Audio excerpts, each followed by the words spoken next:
Assalamualaikum semuanya. Selamat datang di channel yang penuh dengan kisah inspiratif dan penuh emosi. Sebelum kita mulai, mari kita bersama-sama mengucapkan selawat kepada baginda Rasulullah Shallallahu Alaihi Wasallam agar kita mendapatkan syafaatnya di akhirat kelak. Jangan lupa untuk klik tombol subscribe agar kalian tidak ketinggalan kisah seru dan penuh hikmah berikutnya. Pernahkah kalian merasa seolah ada kekuatan yang lebih besar yang memegang kendali atas kehidupan kita? Kali ini, kita akan menyimak kisah tentang seorang prajurit yang membela keadilan dan seorang polisi yang dibutakan oleh kekuasaannya di Pontianak, Kalimantan Barat. Siapakah yang akan keluar sebagai pemenang dalam pertarungan tak terlihat ini? Simak terus kisahnya. Kota Pontianak, ibu kota Kalimantan Barat, terkenal dengan hiruk-pikuk pasar tradisionalnya yang penuh warna, jalan-jalan sempit yang ramai dengan kendaraan, dan cuaca yang lembab sepanjang tahun. Di tengah keramaian yang tak pernah tidur, terdapat sebuah jalan utama yang menjadi pusat lalu lintas, Jalan Gajah Mada. Disinilah banyak cerita kehidupan masyarakat kota ini terjalin, termasuk kisah yang tak terduga antara seorang polisi lalu lintas dengan seorang prajurit TNI yang baru saja tiba di kota ini. Di sudut jalan yang sibuk itu, Bribka Dedi, seorang polisi berusia 42 tahun, dikenal oleh warga sebagai sosok yang arogan dan tak segan-segan menggunakan kekuasaannya untuk meraup keuntungan pribadi. Tubuhnya yang tambun terlihat semakin mencolok di balik seragam polisi yang sudah mulai ketat, membuatnya semakin mudah dikenali. Dedi, dengan tongkat di tangan dan senyum sinis di bibirnya, berdiri dengan penuh otoritas di simpang jalan. Kalau ketemu Pak Dedi, mending siapin duit atau cari jalan lain, begitu gumam salah seorang sopir angkot yang sudah sering menjadi korban razia tidak resmi yang diadakan oleh Dedi. Seolah jalanan ini miliknya, ia tak pernah peduli dengan bisikan-bisikan yang datang dari warga. Bagi Dedi, posisinya sebagai polisi sudah cukup untuk membuat hidupnya nyaman, meski caranya tak selalu jujur. Dedi biasa mengatur lalu lintas dengan kasar dan tanpa belas kasihan. Razia dadakan yang ia lakukan hampir selalu tanpa surat tugas resmi. Pedagang-pedagang di warung kopi dekat pos polisi sering mengeluh tentang tindakan Dedi yang sering memeras pengendara, memanfaatkan setiap kesempatan untuk mengambil uang mereka tanpa alasan yang jelas. Pokoknya cari yang gampang disikat, kayak anak-anak muda atau ibu-ibu. Demikian petunjuk Dedi kepada anak buahnya. Bagi Dedi, ini sudah menjadi rutinitas yang menguntungkan, dan warga yang melintasi jalan ini hanya bisa menunduk, takut menjadi sasaran berikutnya. Namun, suatu pagi yang biasa, segalanya mulai berubah. Di warung kopi tempat para pedagang biasa berkumpul, percakapan dua pemuda mengusik hati salah seorang pelanggan. Mereka membicarakan seorang mahasiswa yang menjadi korban razia Dedi beberapa hari yang lalu.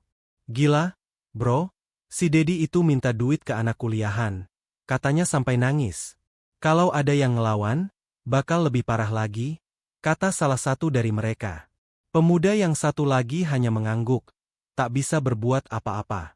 "Tapi siapa yang berani lawan?" gumamnya, menghela napas. Percakapan itu terdengar ringan, namun bagi Mayor Rika, seorang prajurit TNI berusia 34 tahun yang kebetulan sedang duduk di meja sebelah, itu sudah cukup untuk membuatnya tergerak. Rika yang baru saja dipindahkan ke Pontianak dari Pematang Siantar merasa geram mendengar kabar itu. Sebagai seorang prajurit, ia telah dilatih untuk menjaga ketenangan dan menghindari campur tangan dalam urusan sipil. Namun hatinya tidak bisa tenang begitu saja. Ia tahu, ketidakadilan seperti ini tak bisa dibiarkan. Kalau benar itu terjadi, ini bukan cuma soal uang, tapi soal harga diri warga, pikirnya dalam hati. Semangat Sumatera Utara yang keras kepala dan tegas bergaung dalam dirinya. Ia memutuskan, untuk pertama kalinya dalam hidupnya, ia harus mengambil tindakan. Tidak hanya untuk dirinya, tetapi untuk semua orang yang merasa tak berdaya di bawah bayang-bayang polisi arogan seperti Dedi.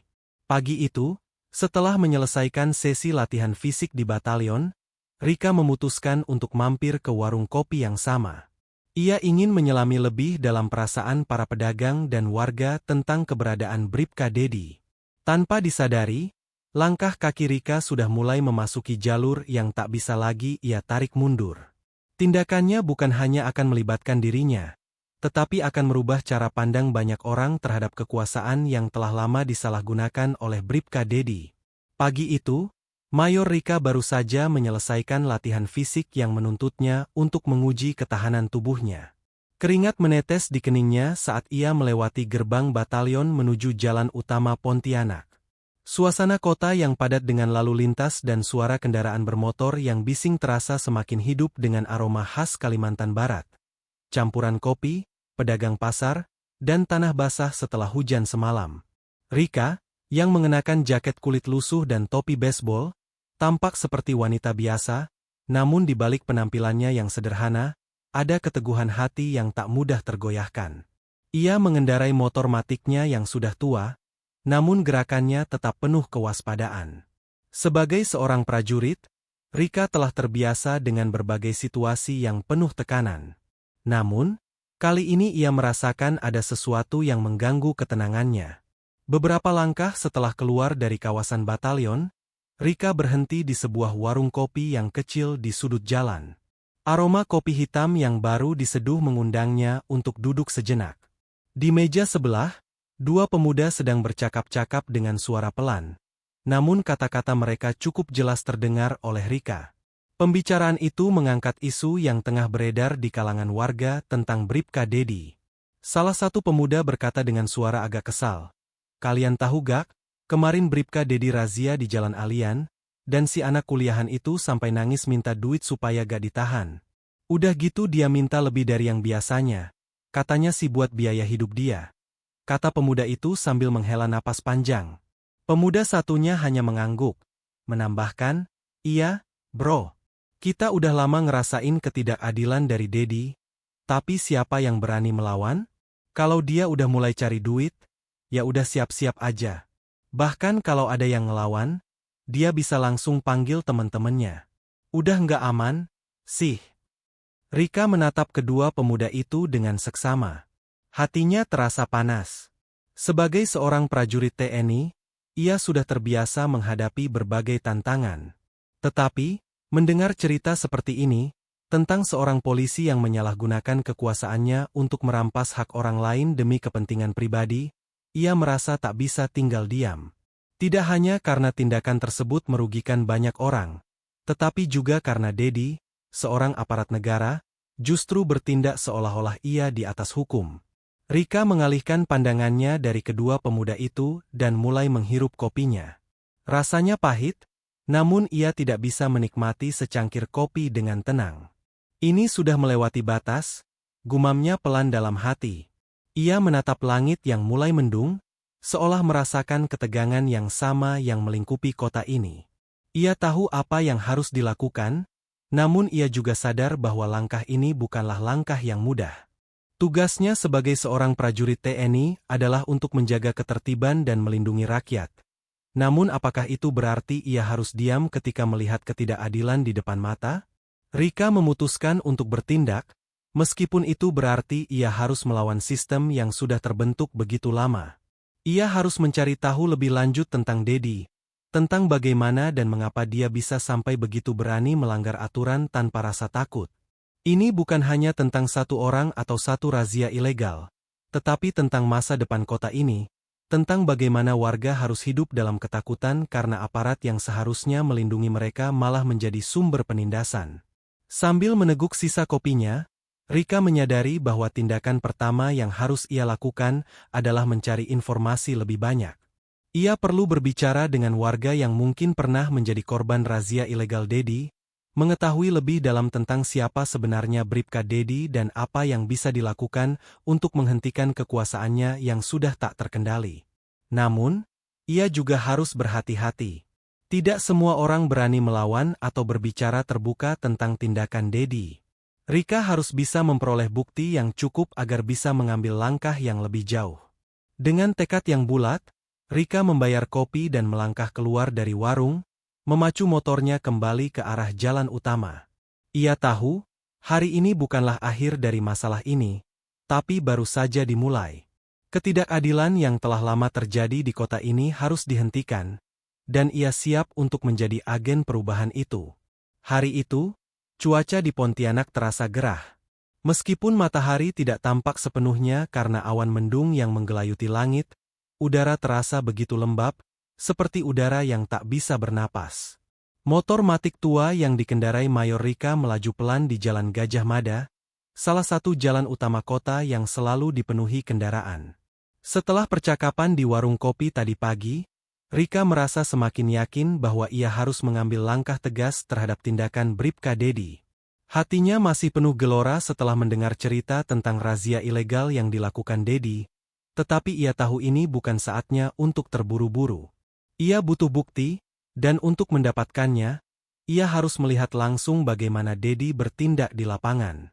Sambil melaju, pikirannya melayang pada perasaan yang sulit ia jelaskan. Sebagai seorang prajurit, ia terlatih untuk tetap tenang, untuk mengendalikan emosi. Namun, di dalam dirinya, ada api yang terus menyala. Api untuk memperjuangkan keadilan. Keinginan untuk membantu mereka yang tidak bisa membela diri karena ketakutan terhadap aparat yang seharusnya melindungi mereka. Terlalu lama mereka membiarkan ketidakadilan ini berlarut-larut, pikir Rika. Ini sudah waktunya untuk berhenti. Saat motor Maticnya memasuki kawasan Jalan Sisinga Mangaraja, Rika melihat beberapa kendaraan terhenti di dekat pos polisi. Dari kejauhan, ia bisa melihat sosok yang ia kenal dengan baik, Bribka Dedi. Dengan tubuh tambunnya, Dedi tampak berdiri dengan sikap yang penuh otoritas, mengatur lalu lintas sambil sesekali menghentikan pengendara yang lewat. Matanya yang tajam dan penuh keangkuhan menyisir setiap orang yang lewat, seolah mencari korban baru. Kali ini aku akan melihat langsung bagaimana dia beraksi, pikir Rika sambil memperlambat laju motornya. Rika berhenti di seberang jalan, di balik gang kecil yang memberi ruang untuk menyaksikan tanpa terlalu mencolok. Ia melihat Dedi menghentikan seorang pengendara motor yang tampak kebingungan. Seorang ibu-ibu, dengan wajah pucat dan tampak panik, berhenti di hadapan Dedi. Rika memperhatikan setiap gerak-gerik mereka dengan cermat, mencoba menangkap setiap detil. Dedi mulai berbicara dengan nada kasar. Tangannya yang besar menunjuk-nunjuk surat-surat yang diminta. Mana SIM-nya? Mana STNK-nya? Kalau nggak lengkap, motor ini saya tahan. Bentak Dedi, suaranya keras dan penuh ancaman. Ibu itu terlihat kebingungan, meskipun ia sudah menunjukkan semua dokumen yang diminta. STNK dan SIM-nya lengkap, tetapi Dedi tampaknya tidak puas. Ini SIM-nya agak aneh. Kalau gitu, ikut saya ke pos, katanya dengan suara merendahkan. Rika melihat betul bagaimana ibu itu mencoba untuk menjelaskan. Namun Dedi sudah mendengar apa yang ingin ia dengar. Ia memandang ibu itu dengan tatapan penuh kebencian, seperti seorang predator yang menemukan mangsanya. Sampai saat itu, Rika tidak bisa lagi menahan diri. Dalam sekejap, ia memutuskan untuk turun tangan. Ia memacu motornya menuju pos polisi dengan kecepatan yang lebih tinggi. Hatinya semakin panas. Tak ada waktu untuk ragu. Keputusan sudah diambil. Ia tahu, meskipun ini bisa berbahaya, ia tidak bisa membiarkan ketidakadilan ini berlanjut begitu saja. Ia ingin memberi pelajaran kepada Dedi, dan kali ini, bukan hanya untuk dirinya sendiri, tetapi untuk seluruh warga Pontianak yang sudah lama hidup dalam ketakutan. Begitu mendekati pos polisi, Rika memperlambat motornya dan berhenti tepat di depan Dedi. Dedi yang terkejut melihat seorang wanita mengenakan jaket kulit dan helm full face dengan tatapan tajam, langsung mendekat. Apa masalahnya, Pak? Tanya Rika dengan suara tegas, namun tetap sopan. Dedi, yang terbiasa memeras pengendara tanpa ada yang berani melawan, kali ini tampak ragu. Motor ini tidak sesuai dokumen, jawab Dedi dengan nada meremehkan. Ikut ke pos. Rika mengeluarkan dompetnya dengan tenang, lalu menyerahkan dokumen STNK dan SIM dengan gerakan yang terukur. Semua lengkap, Pak. Kalau Anda merasa ini salah, saya minta surat tugas razia resmi, kata Rika dengan suara rendah namun penuh tekanan. Dedi, yang terkejut karena seorang wanita berani menantangnya, mulai menunjukkan sikap defensif. Ia memeriksa dokumen itu dengan lambat, berusaha mencari-cari alasan agar bisa mengancam Rika seperti yang biasa ia lakukan pada pengendara lain. Namun Rika tetap tenang, matanya tidak lepas dari Dedi. Ini razia ilegal, Pak. Anda tidak bisa mengadakan razia tanpa surat tugas, katanya. Kini nada suaranya lebih keras, memberi peringatan tegas. Warga yang mulai berkumpul di sekitar mereka menyaksikan dengan penuh perhatian. Beberapa dari mereka mulai merekam kejadian itu dengan ponsel mereka. Dedi, yang merasa posisinya terancam, akhirnya menyeringai dengan nada sinis. Kamu berani ngatur polisi? Ikut ke pos, ujarnya dengan ancaman. Namun, untuk pertama kalinya, Rika tidak gentar. Ia menatap Dedi dengan penuh kewibawaan. Bapak sudah melampaui batas, katanya, sambil menatapnya dengan sorot mata yang tak gentar. Tiba-tiba, suasana berubah tegang. Semua orang yang melihat kejadian itu bisa merasakan bahwa ini bukan hanya sekadar pertemuan antara seorang prajurit dan seorang polisi. Ini adalah bentrokan antara kebenaran dan arogansi. Keheningan di tengah keramaian jalanan itu hanya sesaat. Begitu Mayor Rika berhenti tepat di depan Bribka Dedi, suasana yang semula penuh dengan suara kendaraan dan teriakan pedagang mendadak menjadi sunyi. Semua mata tertuju pada mereka, terutama warga yang mulai berkumpul di pinggir jalan, melihat dua sosok yang sangat kontras. Seorang prajurit wanita dengan sikap tenang dan penuh kewibawaan, berhadapan dengan seorang polisi berotot yang tampaknya tak siap menghadapi tantangan ini. Dedi, yang semula merasa dominan, kini merasa ketegangan yang aneh merayapi tubuhnya. Meskipun ia terbiasa menekan orang dengan kekuasaannya, kali ini ada sesuatu yang berbeda. Mata Rika menatapnya dengan tajam, tanpa rasa takut sedikit pun. Ia bisa merasakan ketegasan dalam setiap gerakan Rika, seolah wanita ini tak akan mundur begitu saja. Apa masalahnya, Pak? Tanya Rika. Suaranya tetap sopan namun syarat dengan tekanan. Ia tahu, ini bukan hanya soal motor yang diperiksa, ini adalah soal prinsip. Dedi, yang biasanya mengancam dan memaksa pengendara untuk menyerahkan uang, kini terlihat sedikit terkejut. Wajahnya yang biasanya penuh arogansi mulai menunjukkan sedikit keraguan. Motor ini tidak sesuai dokumen, jawab Dedi dengan nada kasar, berusaha mempertahankan kendali. Namun, Rika tidak terpengaruh dengan ancaman itu. Ia tahu persis bagaimana cara Dedi bermain. Semua dokumen yang ada di tangannya sah dan lengkap, dan ia tidak akan membiarkan dirinya dipermainkan. Rika menarik napas sejenak, lalu mengeluarkan dompetnya dengan gerakan yang sangat tenang dan terukur. Ini SIM dan STNK saya, Pak. Semua lengkap, silakan diperiksa, katanya sambil menyodorkan dokumen yang jelas-jelas sah. Warga yang mengelilingi mereka mulai memperhatikan lebih seksama. Beberapa di antaranya sudah mulai mengeluarkan ponsel mereka, merekam setiap momen yang sedang terjadi.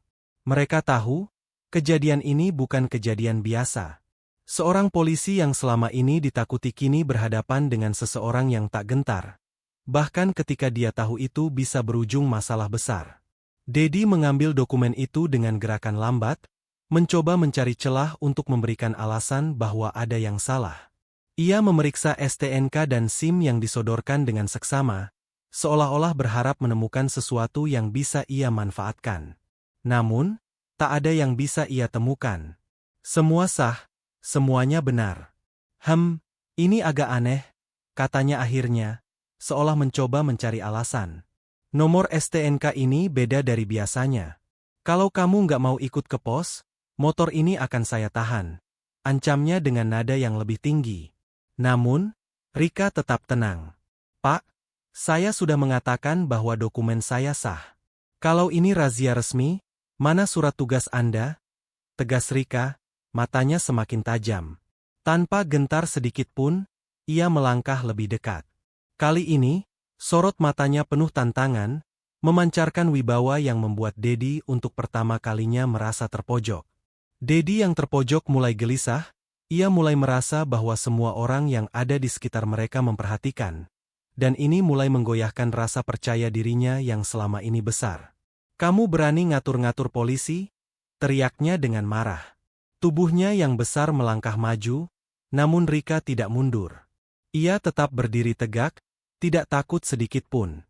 Sudah cukup, Pak, kata Rika dengan suara yang dingin dan penuh penekanan. Ini bukan urusan siapa yang lebih besar atau siapa yang lebih kuat. Ini masalah hukum, dan Anda tidak punya hak untuk melakukan razia ilegal tanpa surat tugas. Kata-kata itu menggema di udara yang mulai terasa panas. Dedi, yang merasa dirinya terpojok, berusaha untuk mengintimidasi Rika dengan mencoba mendekatinya dan mendorong bahunya. Namun, Rika yang terlatih dalam pertempuran tidak ragu.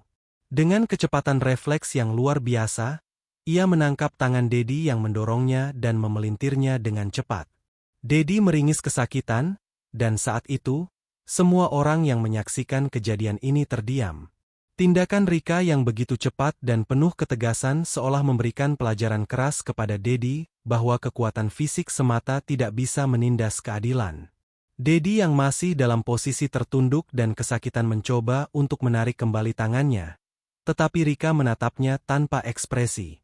"Jangan pernah main kasar dengan saya, Pak," ucapnya. Suaranya rendah namun penuh tekanan. Dedi yang merasakan kepalanya semakin pusing, segera berdiri dengan tubuh yang gemetar. Ia hendak melangkah maju dan berteriak, tetapi kali ini, suara Rika kembali menghentikan langkahnya. "Bapak sudah melewati batas, dan kalau terus begini, saya akan melaporkan tindakan Anda ke pihak berwajib. Anda tahu konsekuensinya," katanya, matanya tidak lepas dari Dedi. Warga yang menyaksikan kejadian ini semakin ramai, beberapa mulai bersorak, sementara yang lain hanya diam dengan mulut terkunci, terkejut melihat seorang wanita begitu berani menghadapi polisi yang selama ini sangat ditakuti. "Bapak ini sudah salah pilih lawan," bisik seorang tukang becak yang ikut menyaksikan kejadian tersebut. Dedi berdiri dengan napas terengah-engah, kini tidak ada lagi ekspresi arogan yang biasanya menghiasi wajahnya. Wajahnya memerah karena marah dan malu, dan untuk pertama kalinya, ia merasakan bahwa ketenangan seorang wanita ini lebih kuat dari kebesaran tubuh dan kuasa yang selama ini ia miliki. Kerumunan di sekitar mereka semakin besar, menandakan bahwa ketegangan antara Mayor Rika dan Bribka Dedi semakin memuncak. Suara kendaraan yang melintas, teriakan pedagang yang menawarkan dagangannya, serta bisikan dari para warga yang menyaksikan kejadian ini, menjadi latar belakang dari pertarungan antara dua dunia yang berbeda. Dedi, yang biasanya merasa superior dan tak tersentuh oleh siapapun, kini berada dalam posisi yang sulit. Wajahnya yang merah merona penuh kemarahan dan rasa malu, menunjukkan bahwa untuk pertama kalinya dalam karirnya, ia merasa benar-benar terpojok. Ia tidak pernah membayangkan bahwa seorang wanita, seorang prajurit, akan berani melawan kebrutalannya. Rika tetap tegak berdiri di hadapan Dedi, matanya penuh kewibawaan, namun tidak ada kebencian di dalamnya. Ia tahu bahwa apa yang terjadi bukan hanya tentang pertarungan fisik antara dirinya dan Dedi. Ini adalah soal melawan ketidakadilan yang sudah terlalu lama terjadi di kota ini. Rika tidak bisa membiarkan Bribka Dedi terus melanjutkan kebiasaannya yang mengabaikan hukum demi keuntungan pribadi. Saat ia menatap Dedi, ada perasaan yang kuat menggelora di dalam hatinya, yaitu keyakinan bahwa kebenaran dan keadilan harus ditegakkan. Dedi, yang kini meringis kesakitan setelah tangan kanannya dipelintir oleh Rika, berusaha untuk bangkit. Dengan wajah penuh amarah, ia menatap Rika seolah ingin merobeknya dengan pandangan tajam.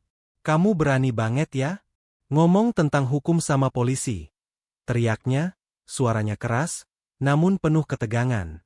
Ia melangkah maju, berusaha untuk membalas perlakuan Rika yang sudah membuatnya malu di depan kerumunan warga. Namun, Dedi tidak menyadari bahwa kini dia sudah kehabisan kendali. Rika, dengan kecepatan yang luar biasa, menghindari dorongan Dedi yang semakin membabi buta. Gerakannya seakan tak terlihat, tubuhnya bergerak dengan kecepatan yang sangat terlatih. Ketika Dedi menyerang lagi, ia dengan sigap menghindar dan langsung menangkis serangan Dedi. Gerakan tangan Rika yang terlatih membuat Dedi kehilangan keseimbangan, dan dalam sekejap, ia terjatuh ke tanah dengan keras. Warga yang menyaksikan kejadian ini mulai berbisik-bisik, beberapa dari mereka mulai bersorak memberi dukungan kepada Rika, sementara yang lain hanya terdiam terkejut melihat Dedi yang selama ini sangat ditakuti oleh mereka kini terkapar di aspal. Rika berdiri tegak di hadapan Dedi yang tergeletak, matanya masih memancarkan kewibawaan yang luar biasa. "Ini sudah cukup, Pak. Jangan lanjutkan ini lagi," katanya dengan suara yang tegas namun tidak emosional. Dedi yang terjatuh kini semakin kehilangan kendali. Ia mencoba bangkit, tetapi tubuhnya terasa sangat berat. Ia merasakan kehangatan darah yang mengalir dari tubuhnya akibat terjatuh, dan rasa sakit yang menghujam membuatnya semakin lemah. Ia tahu, tak ada lagi cara untuk melawan, tak ada lagi kuasa yang bisa ia gunakan untuk mengendalikan situasi ini. Semua yang ia banggakan, kesombongannya, kebutuhannya untuk memeras warga, tiba-tiba runtuh begitu saja. Rika tidak menunjukkan rasa kasihan sedikit pun. Ia tahu bahwa ini adalah titik balik, bukan hanya untuk Dedi, tetapi untuk seluruh warga kota yang selama ini hidup dalam ketakutan. "Bapak sudah melampaui batas, dan Anda akan bertanggung jawab atas semua tindakan Anda," kata Rika lagi, matanya masih tajam menatap Dedi yang kini terbaring lemah di aspal. Warga yang menyaksikan kejadian ini mulai merasa berani. Perlahan, beberapa dari mereka mulai bertepuk tangan, dan suasana di sekitar mereka yang semula tegang mulai terasa lebih ringan. Namun, Dedi yang masih merasa terluka dan malu berusaha untuk berdiri, meraih tongkat polisi yang terjatuh di sampingnya. Dengan tubuh yang gemetar, ia mencoba mengayunkan tongkat itu ke arah Rika, berharap bisa menghentikan apa yang sedang terjadi. "Kamu kira kamu bisa menang begitu saja?" teriak Dedi. Suaranya tercampur rasa putus asa. Tetapi Rika, yang sudah siap dengan segalanya, dengan tenang menangkap tongkat itu di udara. Gerakannya sangat cepat dan sangat terukur, sehingga tongkat itu dengan mudah ia tarik dari tangan Dedi. Dengan satu gerakan cepat, ia melemparkan tongkat itu ke samping, jauh dari jangkauan Dedi. "Sudah cukup, Pak. Jangan membuat saya mengambil langkah yang lebih jauh," tegas Rika, matanya memancarkan tekad yang tidak terbantahkan. Dedi yang kini berada dalam posisi yang benar-benar terpojok tidak bisa berkata-kata. Ia berdiri terdiam, wajahnya memerah penuh rasa malu, dan keringat mengalir deras di wajahnya. Semua orang yang menyaksikan kejadian ini tahu bahwa ini adalah momen yang akan dikenang seumur hidup. Rika bukan hanya telah membela dirinya, tetapi juga telah mengembalikan rasa percaya diri dan keberanian warga yang selama ini terinjak-injak. Namun, Dedi masih berusaha menyelamatkan sisa-sisa kehormatannya. "Saya minta maaf," katanya dengan suara serak, namun masih ada rasa ketegangan yang melingkupi tubuhnya. "Saya tahu saya salah." Lanjutnya, matanya menatap Rika dengan rasa penyesalan yang mendalam. Untuk pertama kalinya, Dedi merasa takut akan konsekuensi dari setiap tindakan yang ia lakukan. Rika menatapnya sejenak, matanya tidak menunjukkan belas kasihan, tetapi juga tidak ada kebencian di sana. "Minta maaf itu langkah pertama, Pak. Tapi apakah Anda benar-benar siap untuk memperbaiki semua kesalahan Anda?" Rika menatap Dedi dengan tajam, memberikan pertanyaan yang akan menentukan nasibnya. Hari-hari setelah konfrontasi di Jalan Sisingamangaraja menjadi momen penting yang mengubah wajah kota Pontianak. Ketegangan yang menggantung di udara setelah kejadian itu, perlahan mulai mereda, namun dampaknya begitu besar dan terasa di setiap sudut kota. Warga yang sebelumnya hidup dalam ketakutan kini merasa ada harapan. Ada rasa keadilan yang kembali mengalir, meskipun tidak dengan cara yang mudah. Bribka Dedi, yang selama ini berbuat sewenang-wenang, kini harus menghadapi kenyataan pahit bahwa kekuasaan yang ia miliki tidak selamanya bisa menindas orang yang benar. Malam itu, setelah kejadian di jalan, Rika duduk di beranda rumah dinas TNI, menatap langit yang cerah setelah hujan sore tadi. Angin sepau-sepau bertiup pelan, membawa aroma tanah basah yang khas. Secangkir kopi hitam masih ada di tangan, namun pikirannya jauh dari situasi yang tenang. Kejadian sore itu terus berputar-putar dalam benaknya. Rika tahu bahwa tindakannya dengan Bribka Dedi bukan hanya soal menghentikan satu orang polisi yang menyalahgunakan kekuasaannya, tetapi lebih dari itu, ini adalah soal memberi contoh bahwa ketidakadilan, tidak peduli siapa yang melakukannya, harus dihentikan. Namun, meskipun ia merasa puas dengan apa yang telah ia lakukan, rasa tidak tenang tetap menyelubungi hatinya. Bagaimana dengan orang-orang yang sudah lama tertindas oleh aparat seperti Dedi? Bagaimana dengan mereka yang terjebak dalam ketakutan yang selama ini menjadi belenggu dalam hidup mereka? Rika merasa, ini baru langkah pertama, dan perjalanan panjang masih menunggunya. Keputusan untuk melapor kepada atasannya, seorang kolonel yang dikenal tegas namun adil, akhirnya ia ambil. Pagi-pagi, ia sudah berada di markas TNI, menceritakan secara rinci kejadian yang ia alami dengan Bribka Dedi. Sang kolonel mendengarkan dengan seksama, tanpa ada tanda-tanda terkejut. Keberanianmu luar biasa, Mayor. Tapi ini harus diproses dengan benar. Kita tidak bisa membiarkan penyalahgunaan kekuasaan seperti ini terus berlanjut, katanya setelah Rika selesai bercerita. Namun, kamu harus ingat, ini bukan hanya tentang memberantas satu oknum polisi, tetapi juga tentang memastikan agar hal ini tidak terulang lagi di masa depan. Perintah sang kolonel jelas. Laporan resmi harus dibuat, dan tindakan tegas terhadap Bribka Dedi harus diambil. Rika merasa lega, namun ia tahu bahwa ini adalah bagian dari tugas yang lebih besar. Tugas untuk mengembalikan rasa kepercayaan rakyat kepada hukum, dan untuk menunjukkan bahwa tidak ada yang kebal dari hukum, tidak peduli seberapa besar atau kecil mereka. Berita tentang konfrontasi antara Rika dan Dedi cepat menyebar ke seluruh kota. Warga yang semula takut untuk berbicara mulai merasa berani. Di media sosial, video tentang kejadian itu menjadi viral. Tagar "Ni wanita hebat" dan "Hajar polisi arogan" mengisi lini masa, menambah semangat mereka yang selama ini merasa tertindas. Beberapa di antaranya mulai berbagi pengalaman tentang ketidakadilan yang mereka alami di tangan aparat, dan mereka kini merasa ada harapan. Mereka merasa, jika Rika bisa melawan, maka mereka pun bisa. Seperti api yang menyala, keberanian Rika menyebar ke seluruh penjuru kota. Pada hari yang sama, Bribka Dedi dipanggil oleh atasan di kepolisian untuk dimintai keterangan. Ia tak bisa lagi menghindar. Semua rekaman dari warga yang menyaksikan kejadian itu menjadi bukti yang tak terbantahkan. Dedi yang dulu merasa tak terkalahkan, kini harus menghadapi kenyataan bahwa setiap tindakan kejamnya ada konsekuensi.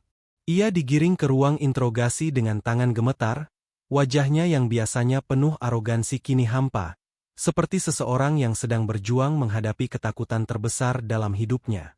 Sementara itu, Rika kembali ke batalion dengan hati yang lega. Namun, ia tidak bisa melupakan tatapan warga yang menyaksikan kejadian itu.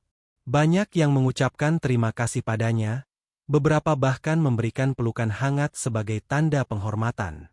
Mereka menganggap Rika sebagai pahlawan, seorang prajurit yang berdiri di atas kebenaran, dan yang berani melawan sistem yang telah korup. Namun, bagi Rika, itu bukanlah tentang menjadi pahlawan.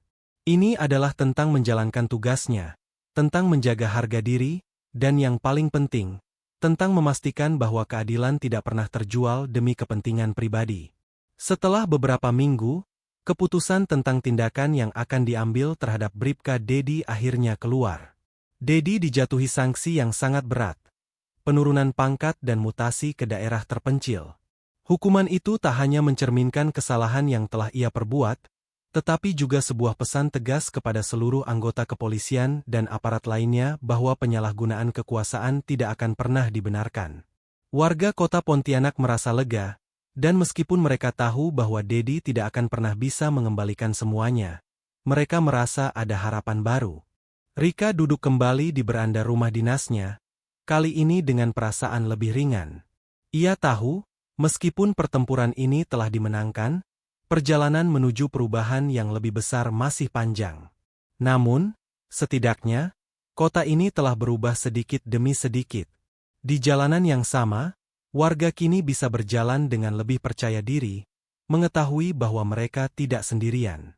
Keberanian Rika telah menyalakan api keadilan yang tak akan pernah padam. Keberanian bukan hanya tentang menghadapi bahaya, tetapi juga tentang berdiri teguh untuk kebenaran, meskipun itu berarti melawan sistem yang ada. Mari kita jadikan kisah ini inspirasi dalam hidup kita, untuk selalu berani mengambil sikap yang benar. Semoga kisah ini bisa memberikan inspirasi untuk kita semua, bahwa keberanian untuk melawan ketidakadilan akan selalu menemukan jalannya. Jangan takut untuk berdiri di atas kebenaran, meskipun dunia tampak melawan kita. Jika kalian terinspirasi dengan kisah ini, jangan lupa untuk like, komen, dan subscribe untuk terus mengikuti kisah-kisah penuh hikmah lainnya. Terima kasih telah menonton.